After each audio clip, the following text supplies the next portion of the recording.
ఇటీవల కాలంలో ఎమ్మెల్సీ తీన్మార్ మల్లన్న చాలా వేగంగా చాలా శక్తివంతంగా బీసీ ఉద్యమాన్ని ముందుకు తీసుకుపోతున్నట్టుగా అనిపిస్తున్నది.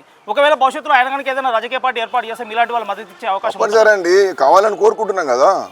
తప్పనిసరి ఆయన వరంగల్లో మీటింగ్ పెట్టినప్పుడు మేము అందరం పాల్గొన్నాం కదా. ఆర్ కృష్ణయ్య గారు నేను అందరం పోయినాం కదా. ఓపెన్ గానే చెప్పినాం కదా, బీసీలకు ఒక రాజకీయ వేదిక కావాలి, బీసీలందరూ కూడా సంఘటితం కావాలి, ఎవరి జనాభా తమాషా ప్రకారం వరకు అవకాశాలు రావాలి, రాజ్యాంగం అందరికీ సమానమైన ఫలాలు ఇవ్వమన్నది. 76 సంవత్సరాల తర్వాత కూడా ఇవాళ అయిన వాళ్ళే ఎమ్మెల్యేలు అవుతారు, అయిన వాళ్ళే ఎమ్మెల్సీలు అవుతారు, అయిన వాళ్ళే ఎంపీటీసీలు జెడ్పీటీసీలు జిల్లా పరిషత్తులు వాళ్ళే అవుతారు. మరి మిగతా వాళ్ళ పరిస్థితులు ఏంటి? 170 కులాల్లో ఇవాళ నేను అడుగుతా ఉన్నాను, 60 కులాలు ఇంతవరకు వార్డు మెంబర్లు కూడా కాలే. ఇది ప్రజాస్వామ్యం ఎట్లయితుంది? కాబట్టి ఇవాళ అన్ని రాజకీయ పార్టీలు ఆలోచన చేయాలి. ఊరికేనే లిప్ సర్వీస్ కాదు, లిప్ సర్వీస్ చేయడం ద్వారా లాభం లేదు.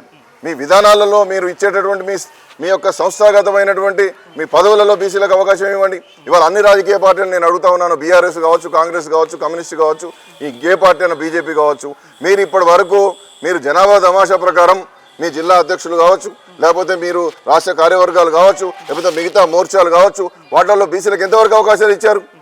కాబట్టి అన్ని రాజకీయ పార్టీలు బీసీలను ఓటు బ్యాంకులుగా వాడుకొని వదిలేసేటటువంటి పరిస్థితులు ఏర్పడుతున్న నేపథ్యంలో ఒక ప్రత్యేకమైనటువంటి రాజకీయ పార్టీ ఆవిర్భావం తప్పనిసరి. ఆ రాజకీయ పార్టీకి అన్ని రాజకీయ పార్టీలో బీసీలు రావాలి. ఇక ఎక్కడో ఓ దగ్గర బానిసలుగా బతకడం, వాడు ఇచ్చినటువంటి పదవి కోసం పెదవులు మూసుకునేటటువంటి విధానాలు మానుకోవాలి. కాబట్టి ఖచ్చితంగా రేపు పొద్దున తీన్మార్ మల్లన్న కనుక రాజకీయ పార్టీ పెడితే వారికి సంపూర్ణమైనటువంటి మద్దతు ఇస్తాం. బీసీ యొక్క ఎజెండాను ఎగరవేయడానికి తప్పనిసరిగా కదం కదుపుతాం, ముందడిగే సాగుతాం.